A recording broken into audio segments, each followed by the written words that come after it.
Concernant l'information, nous l'avons reçue comme tout le monde, puisque c'était le jour du 1er mai, quand le ministre est venu participer à la célébration de la fête internationale du travail. Il a eu à balancer l'information. Nous étions ahuris, nous étions vraiment stupéfaits et très surpris même, puisque nous n'avons pas le rapport de l'audit. Cet audit a été fait en 2018 avec l'ancienne gestion de l'UCG, puisque ici aujourd'hui c'est la deuxième gestion avec Ousmane Dao. Nous en tant que syndicat, nous avons été mis devant le fait accompli, mais aussi ça ne nous honore pas, puisque parlant de 261 agents fictifs, soit 60 millions par mois, nous on se pose la question à savoir où sont ces gens-là. Ce ne sont pas des Guinéens, mais ce sont des noms qui existent. S'ils ont été identifiés, qu'ils n'ont qu'à nous donner la preuve de ces gens-là. Mais aussi, qu'ils nous disent où est l'argent, à qui profite cet argent-là. Puisque, depuis un certain temps, vous m'avez vu sur la sellette dire que les travailleurs du nettoiement sont dans des conditions misérables, dans des conditions exécrables. Nous avons des salaires de misère. Et aujourd'hui, s'il y a cette nébuleuse qui fait face, moi je pense qu'il faut situer les responsabilités. Nous, travailleurs et aussi syndicats, nous n'avons aucune responsabilité par rapport à cette situation. Nous ne sommes ni de près, ni de loin mêlés à ça. Il y a même des gens qui commencent à m'attaquer dans la presse, dans les réseaux sociaux, pensant que c'est moi qui est l'employeur, c'est moi le directeur. Ils me demandent de justifier ces 60 millions. Pour leur gouvernement, je leur fais savoir que je ne suis qu'un simple travailleur. Je suis un technicien de surface, inspecteur du nettoiement. Je ne suis pas payeur, je ne suis ni employeur. Donc, cette situation doit être éclairée pour que les agents du nettoiement puissent retrouver leur dignité. Ça ne nous honore pas. Hein. Moi, en tout cas, en tant que syndicaliste, nous sommes 7 syndicats au sein de l'UCG. Certes que je suis le syndicat majoritaire, peut-être que c'est Madani qui est le plus connu, mais nous demandons que cette situation puisse être éclairée afin de nous mettre dans une position confortable. Puisque depuis ce matin, nous sommes assiégés. Depuis ce matin, on est traité de tous les noms d'oiseaux. On a l'impression que c'est une mafia qui est organisée, ou bien c'est de l'or dur, ou bien il y a des téfanqués, ou bien il y a des gens qui ne sont mus que pour l'argent du contribuable. Donc je pense qu'à ce niveau-là, il faut que le ministre aille jusqu'au bout pour situer les responsabilités.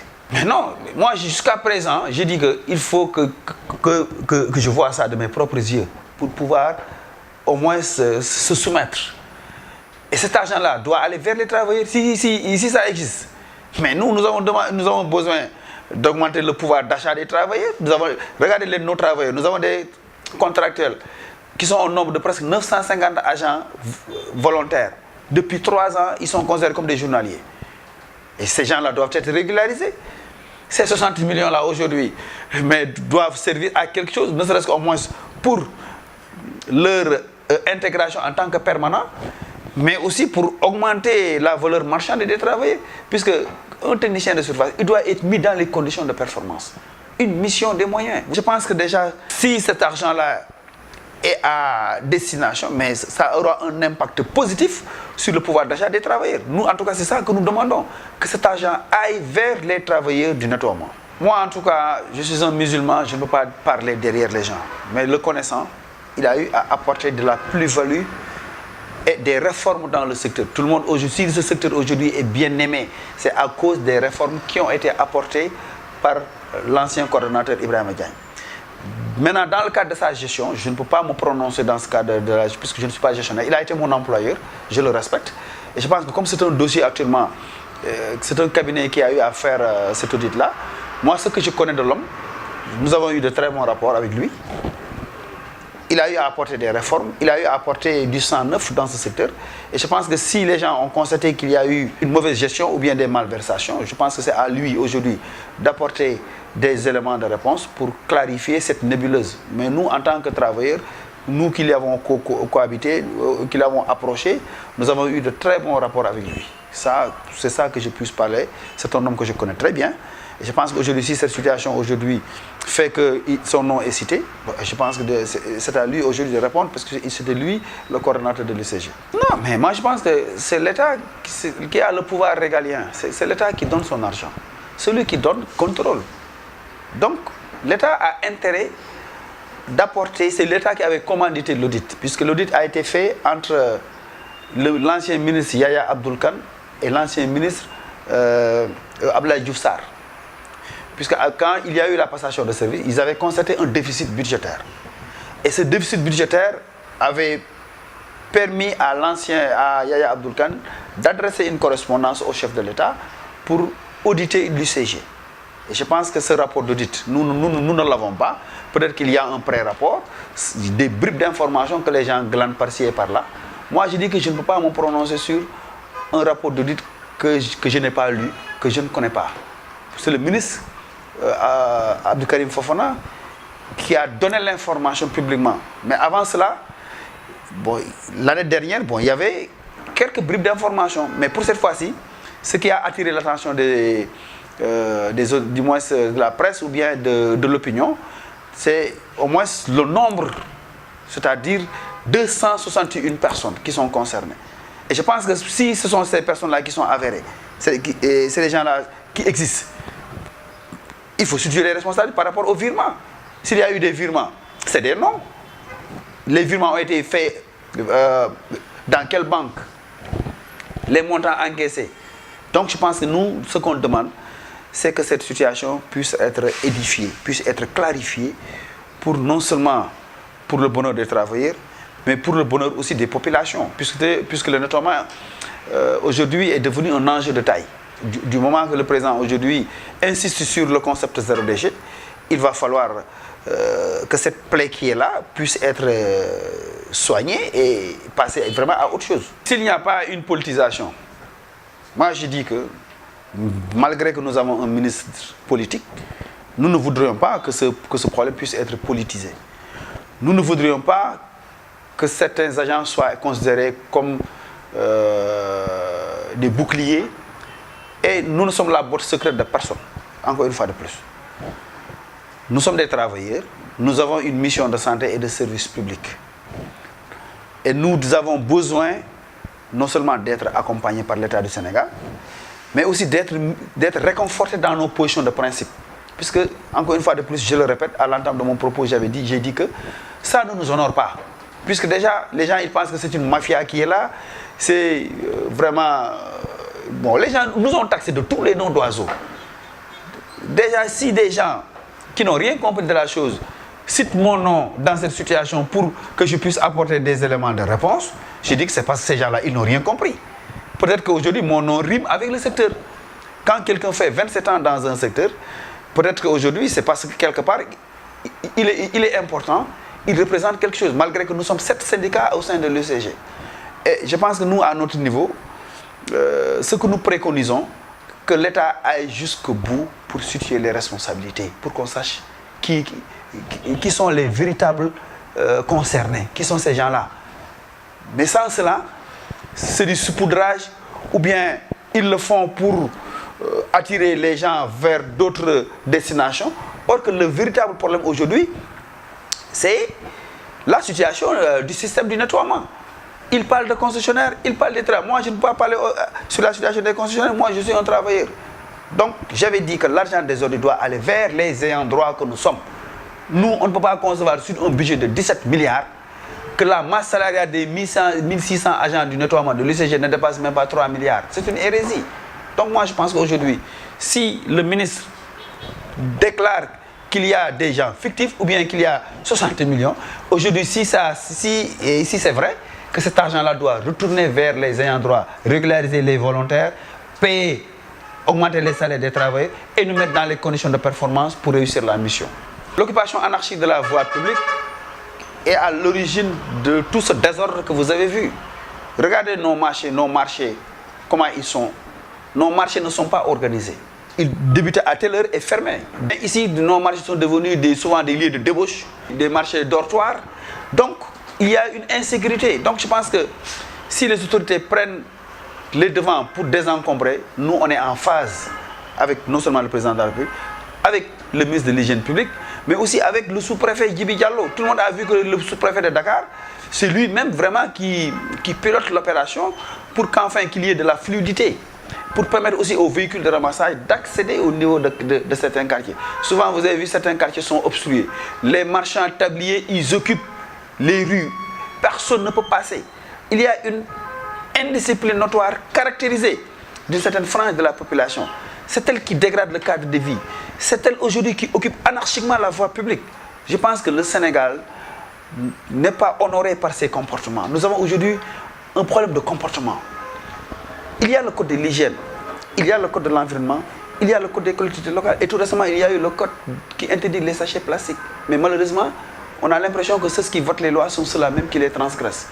Donc je pense qu'aujourd'hui, si le président de la République, par rapport à la solennité même du discours, il l'a dit devant une vingtaine de chefs d'État, et aussi, il a marqué les esprits. Tout le monde est en phase avec nous, nous sommes en phase avec le président de la République. Donc je pense qu'aujourd'hui, il va falloir créer une synergie d'ensemble, puisque nous avons vu des challenges par-ci, par-là, mais souvent, c'est des activités qui ne sont pas coordonnées. Et nous pensons qu'aujourd'hui, pour éviter cette anarchie, il faut créer le grand cadre de concertation, ou bien créer ce qu'on appelle les états généraux du nettoiement, où il y aura l'État du Sénégal, les collectivités locales, l'UCG, les travailleurs, les concessionnaires, la société civile, pour qu'on ait par exemple un schéma directeur. Qu'on nous dise par exemple à l'horizon 2035, nous voudrions que nos villes soient propres. Mais Dakar seulement n'est pas le Sénégal. Sans compter aussi cette absence d'infrastructures criardes. Le nettoiement c'est un coût. Il faut des moyens humains. Il faut des moyens matériels, il faut des moyens financiers. Regardez tous ces gens-là, les pays limitrophes qui étaient venus s'enquérir du modèle Sénégal. Aujourd'hui, ils sont en avance. On nous parle de Kigali qui est la ville la plus propre d'Afrique. Au moment où nous, on ne fait que du bavardage, on ne fait que faire des séminaires. Après avoir terminé les résolutions, on les range dans les tiroirs. Or que les gens, les pays limitrophes, ils viennent, ils appliquent ces décisions chez eux. Les populations aujourd'hui accompagnent leur gouvernement. Mais pourquoi pas le Sénégal? Nous avons toutes les compétences qu'il faut pour avoir des villes propres, pour avoir des infrastructures. Les ordures, on ne les mange pas, on ne les boit pas, on ne les met pas dans nos poches. Sans infrastructure, le travail est voué à l'échec. Mais aussi sans les concessionnaires. Si on amenait la société la plus performante du monde et que les comportements ne changent pas, le travail est voué à l'échec. Aujourd'hui, nous avons un problème de comportement. Aujourd'hui, il nous faut une conscience citoyenne. Tout le monde doit s'y mettre pour apporter de la plus-value.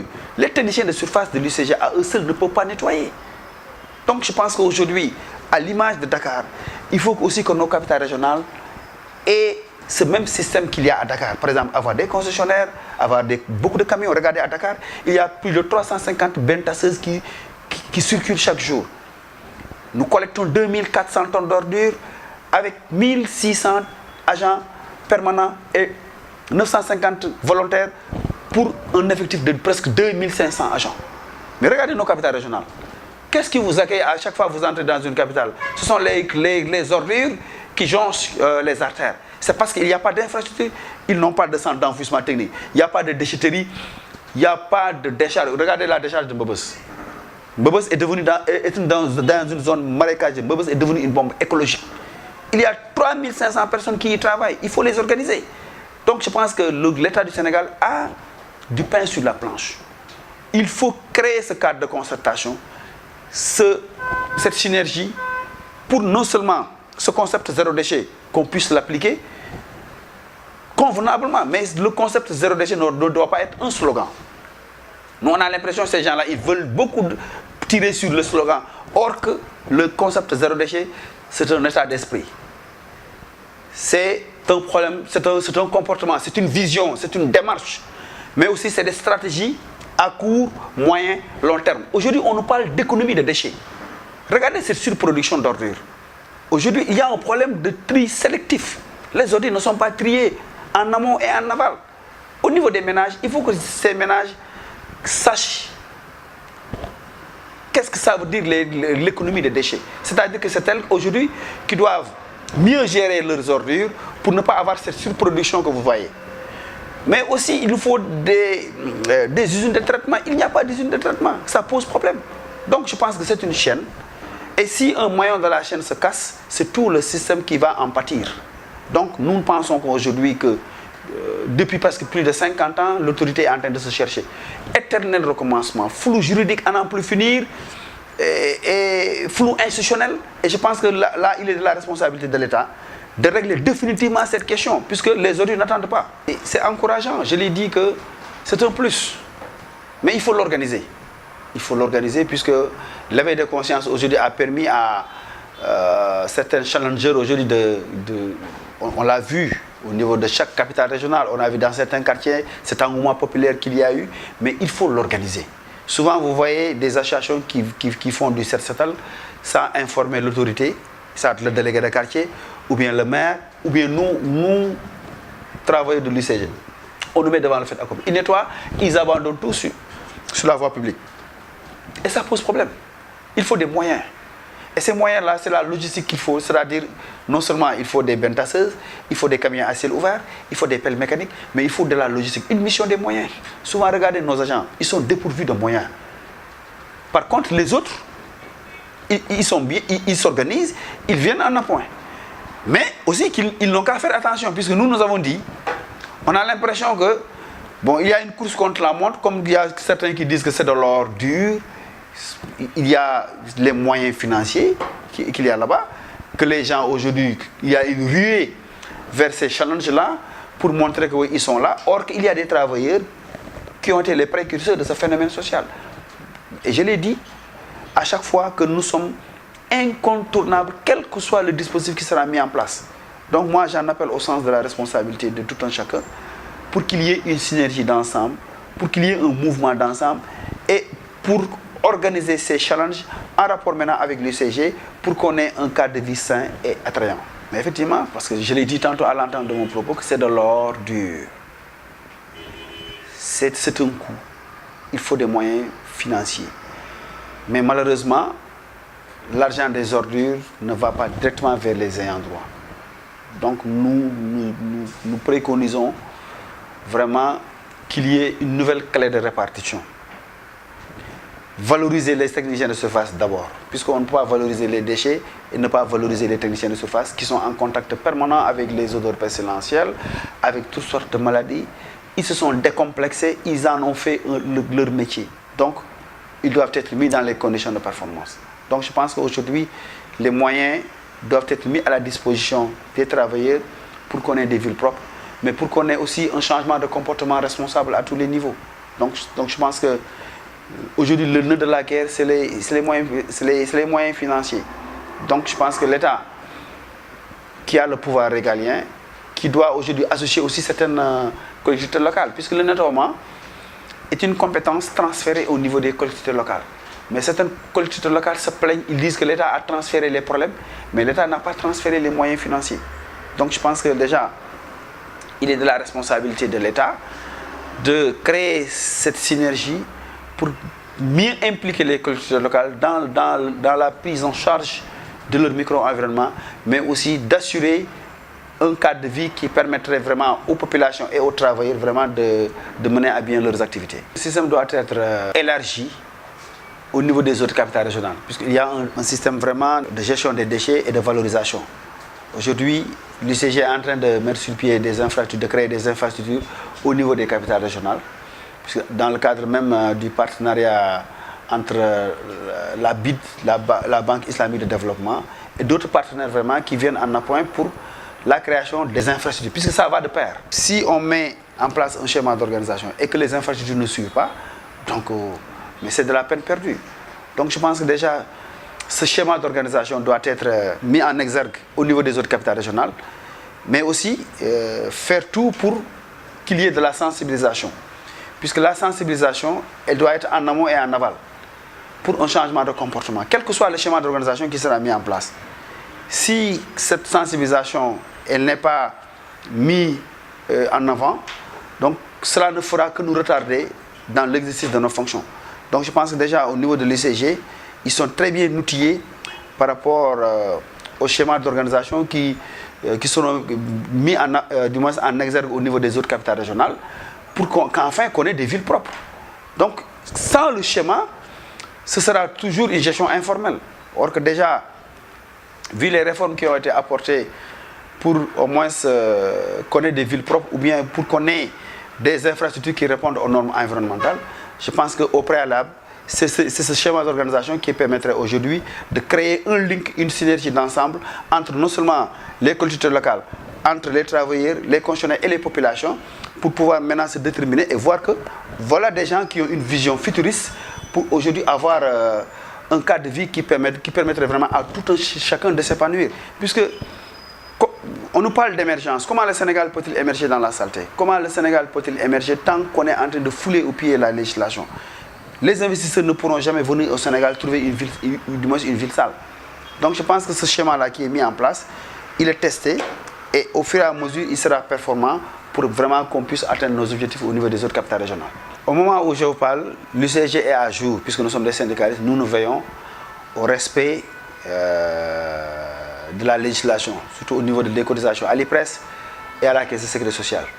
Nos salaires sont bancarisés, déjà c'est des virements, nos salaires. Depuis un certain temps, vous avez constaté qu'il y a une certaine accalmie dans le secteur, parce que d'habitude c'était un secteur en ébullition. Chaque fois c'est des grèves par-ci et par-là, puisque avec le nouveau coordonnateur de l'UCG, il y a ce qu'on appelle le renforcement du dialogue social. Donc là, à ce niveau, on ne se plaint pas, sinon que c'est l'IPRES qui doit faire le dispatching au niveau des ayants droit, c'est-à-dire ceux qui sont en activité et ceux aujourd'hui qui sont partis à la retraite. Les allocations familiales sont payées malgré souvent quelques retards que nous constatons. Nous avons aussi la prise en charge médicale. Au moins ici, c'est une mutuelle de santé. En même temps aussi, je suis le président du conseil d'administration de la mutuelle de santé des travailleurs du nettoiement. Depuis 10 ans, touchons du bois, nous avons une prise en charge médicale efficace et efficiente, malgré le déficit budgétaire que nous avons. Tout récemment, la CMU, la couverture maladie universelle, a fait un reportage avec la RTS pour nous considérer comme une mutuelle de référence sur les presque 676 mutuelles qui existent au Sénégal. Donc je pense que déjà, c'est une considération vis-à-vis de l'institution que nous gérons, qui est une mutuelle gérée exclusivement par les travailleurs. Donc je pense qu'à ce niveau-là aussi, on ne se plaint pas. Nous avons des bulletins de salaire. Et aussi, dans le cadre même de la cohésion sociale, nous faisons le tout en rapport avec l'UCG pour qu'il y ait une accalmie dans le secteur, au moins signer ce qu'on appelle un pacte de stabilité sociale et d'émergence. Tout récemment, bon, avant-hier, c'était la fête du 1er mai. On l'a fêté dans la sobriété, à l'unisson, parce que d'habitude, c'est des syndicats qui organisaient chacun de son côté. Mais pour cette fois-ci, les 7 syndicats se sont unis au niveau de l'UCAD 2 pour qu'il y ait un rassemblement entre les travailleurs permanents et les volontaires et avec nos familles, ne serait-ce qu'au moins pour communier ensemble. Puisque malheureusement, tout le monde a vu que la fête du 1er mai est galvaudée. Il y a trop de folklore. Il faut que les gens sachent l'origine du 1er mai. Et l'origine du 1er mai, pour ceux qui connaissent l'histoire, c'est dans les années 1886, le 1er mai 1886, avec les femmes de Chicago, qui réclamaient de meilleures conditions de travail. Elles ont été matées. Et depuis ce jour, le monde du travail commémore cette journée. Donc il devait y avoir cette solennité. Mais vous avez vu, avec les tam-tams par-ci et par-là, bon, les femmes s'habillent très bien, ils ne font que manger.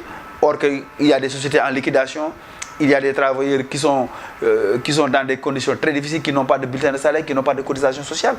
Je parle de l'exemple du dossier de Ama Sénégal. C'est des collègues qui ont servi plus de 10 ans. Aujourd'hui, ils se retrouvent avec 0 francs. Et or que l'État du Sénégal avait jugé nécessaire d'indemniser à hauteur de 3 milliards 100 millions pour les travailleurs de Ama Sénégal. Aujourd'hui, c'est des familles qui se sont disloquées. Certains de nos camarades aujourd'hui, si vous les voyez, vous voyez non, mais ils sont devenus des mendiants. D'aucuns dorment à la belle étoile, des familles, des enfants qui ne partent plus à l'école. Donc, le président de la République, lors de la campagne électorale au niveau des Guédiawaye, il a eu à parler de la situation d'Ama Sénégal, la situation des autres sociétés en liquidation, et jusqu'à présent rien. Donc je pense qu'aujourd'hui, ils doivent respecter leurs engagements. Il y a eu des grèves de la faim par-ci et par-là, mais pour cette fois-ci, il n'y aura pas de grève de la faim. Et nous nous battrons, comme nous sommes des rescapés d'Ama Sénégal, nous allons nous battre jusqu'à la satisfaction vraiment des revendications des travailleurs. Mais en tout cas, soyez-en rassurés par rapport à l'UCG. L'UCG est à jour par rapport aux cotisations de l'IPRES et à la caisse de sécurité, du moins à la caisse de sécurité sociale. En tout cas, la première des choses, c'est qu'il y ait un changement de comportement responsable. Certaines disciplines notoires caractérisées, on doit la bannir à jamais. Puisque déjà, cette absence d'autorité, nous avons constaté que l'État au moins a une part de responsabilité par rapport à ça. Tous ces pays aujourd'hui qui se sont développés, c'est parce qu'il y a de l'ordre et de la discipline. Si vous utilisez la carotte, ça ne marche pas. Il faut utiliser le bâton. Comment? Faire de la répression, mais aussi se concerter pour que les gens sachent que le nettoiement, c'est l'affaire de tout un chacun. Ce n'est pas l'affaire de l'UCG seulement. Ce n'est pas l'affaire du président Macky Sall. Non, c'est l'affaire de tous les Sénégalais. Les Sénégalais aujourd'hui adhèrent à ce qu'on ait des villes propres. Les Sénégalais aussi adhèrent à ce qu'on ait des concessionnaires qui sont à la hauteur de la mission. Mais pas aujourd'hui de parler pour parler et demain qu'on se retrouve avec une ville encore trop sale. Et puis la saleté mais ne nous honore pas. Donc je pense qu'aujourd'hui les Sénégalais sont bien sensibilisés. Et nous, à notre niveau, nous continuerons toujours à les sensibiliser pour qu'on ait des villes propres. Mais pour que le concept zéro déchet puisse se faire, il faut que tout le monde s'approprie de cette chose-là pour en faire son affaire personnelle. Et je pense que si on le fera, Inch'Allah, les objectifs vont être atteints. Mais sans cela, ce sera de la politique politicienne. Bon, les gens ils vont encore créer des slogans par-ci et par-là, mais ça ne fera que nous retarder encore chaque jour davantage. Et moi, j'ose espérer en tant qu'acteur du nettoiement, vu l'engagement citoyen qu'il y a eu par rapport à certains clean-up et challenge, cela nous permettra de créer ce mouvement d'ensemble et cette synergie pour une cohésion sociale et pour un Sénégal debout, pour un Sénégal zéro déchet, pour un changement de comportement responsable vraiment à tous les niveaux. Elle est déjà là, donc nous allons encore continuer, au moins créer cette synergie, ce mouvement d'ensemble. C'est-à-dire, si on ne l'organise pas, chacun va faire de son côté et puis on va encore salir la ville. Les gens vont penser qu'ils vont nettoyer, au contraire, ils vont encore salir.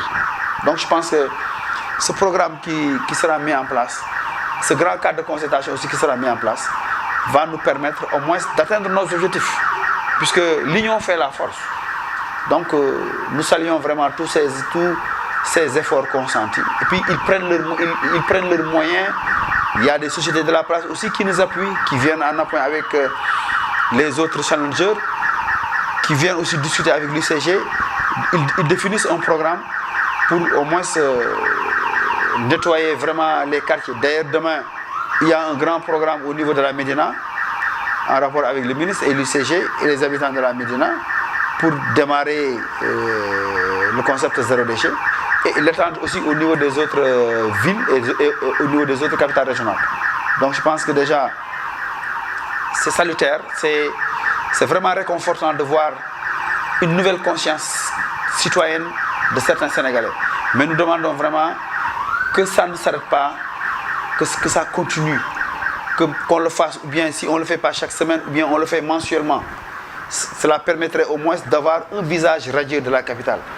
Mais le fait aujourd'hui de dégrader le cadre de vie, cela ne fera que nous déshonorer, nous, en tant que Sénégalais, puisque les gens ils vont parler, ils vont dire que le Sénégal est un pays sale, ou bien Dakar est une ville sale, or qu'on nous parle de Sénégal émergent.